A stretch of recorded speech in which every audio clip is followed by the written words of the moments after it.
ओम शांति। सुनते हैं आज की कहानी। एक धनसंपन्न व्यक्ति अपनी पत्नी के साथ रहता था, पर कालचक्र के प्रभाव से धीरे धीरे वह कंगाल हो गया। उसकी पत्नी ने कहा कि संपन्नता के दिनों में तो राजा के यहाँ आपका अच्छा आना जाना था, क्या विपन्नता में वे हमारी मदद नहीं करेंगे, जैसे श्री कृष्ण ने सुदामा की थी। पत्नी के कहने से वह भी सुदामा की तरह राजा के पास गया। द्वारपाल ने राजा को संदेश दिया कि एक निर्धन व्यक्ति आपसे मिलना चाहता है और वो स्वयं को आपका मित्र बताता है। राजा भी श्री कृष्ण की तरह मित्र का नाम सुनते ही दौड़े चले आए और मित्र को इस हाल में देखकर द्रवित होकर बोले कि मित्र बताओ, मैं तुम्हारी क्या सहायता कर सकता हूँ। मित्र ने सकुचाते हुए अपना हाल सुनाया। चलो मैं तुम्हें अपने रत्नों के खजाने में ले चलता हूँ, वहां से जी भरकर अपनी जेब में रत्न भरकर ले जाना, पर तुम्हें केवल 3 घंटे का समय ही मिलेगा। यदि उससे अधिक समय लोगे तो तुम्हें खाली हाथ बाहर आना पड़ेगा। ठीक है, चलो। वह व्यक्ति रत्नों का भंडार और उनसे निकलने वाले प्रकाश की चकाचौंध देखकर हैरान हो गया, पर समय की सीमा को देखते हुए उसने भरपूर रत्न अपनी जेब में भर लिए। वह बाहर आने लगा तो उसने देखा कि दरवाजे के पास रत्नों से बने छोटे छोटे खिलौने रखे हैं, जो बटन दबाने पर तरह तरह के खेल दिखाते थे। उसने सोचा कि अभी तो समय बाकी है, क्यों न थोड़ी देर इनसे खेल लिया जाए।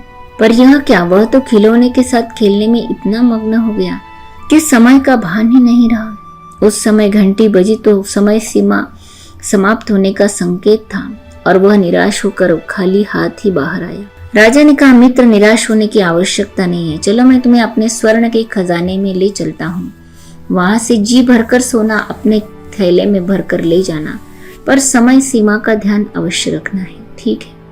उसने देखा कि वह कक्ष भी सुनहरे प्रकाश से जगमगा रहा है। उसने शीघ्रता से अपने थैले में सोना भरना प्रारंभ किया। तभी उसकी नजर एक घोड़े पर पड़ी जिसे सोने की काठी से सजाया गया था। अरे, यह तो वही घोड़ा है जिस पर बैठकर मैं राजा साहब के साथ घूमने जाया करता था। वह उस घोड़े के निकट गया, उस पर हाथ फिराया और कुछ समय के लिए उस पर सवारी करने की इच्छा से उस पर बैठ गया।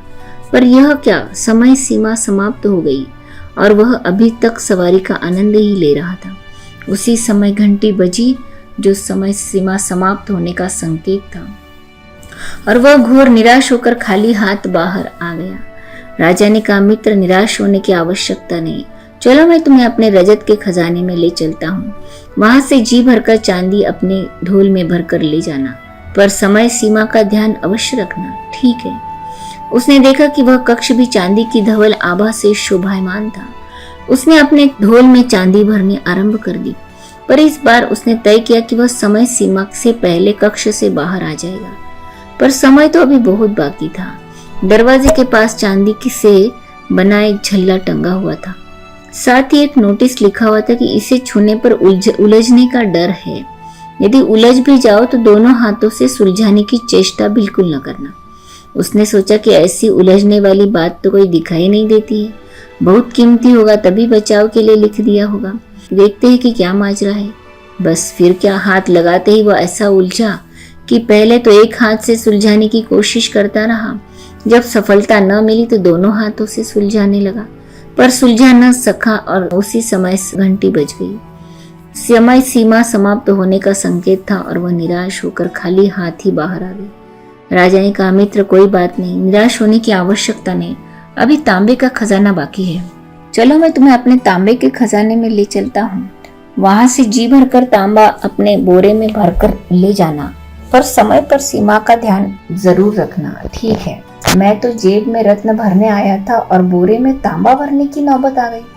थोड़े तांबे से तो काम नहीं चलेगा। उसने कई बोरे तांबे भर लिए। भरते भरते उसकी कमर दुखने लगी, लेकिन फिर भी वह काम में लगा रहा। विवश होकर उसने आसपास सहायता के लिए देखा। एक पलंग बिछा हुआ दिखाई दिया। उस पर सुलझाने के लिए वह थोड़ी देर लेटा तो नींद आ गई और अंत में वहां से भी खाली हाथ ही बाहर निकाल दिया गया। क्या इसी प्रकार हम भी अपने जीवन में अपने साथ कुछ नहीं ले जा पाएंगे? बचपन खिलौने के साथ खेलने में, जवानी विवाह के आकर्षण में और गृहस्थी उलझनों के में बिता दी। बुढ़ापे में जब कमर दुखने लगी तो पलंग के सिवा कुछ नहीं दिखाई दिया। समय सीमा समाप्त होने की घंटी बजने वाली है। संत कहते सावधान सावधान, यूं ही आता रहा यूं ही जाता रहा, 84 जन्म के चक्र लगाता रहा, क्यों न पहचान पाया दुश्वासों का मोल, अपना हीरा जन्म यूं गवाता रहा। ओम शांति।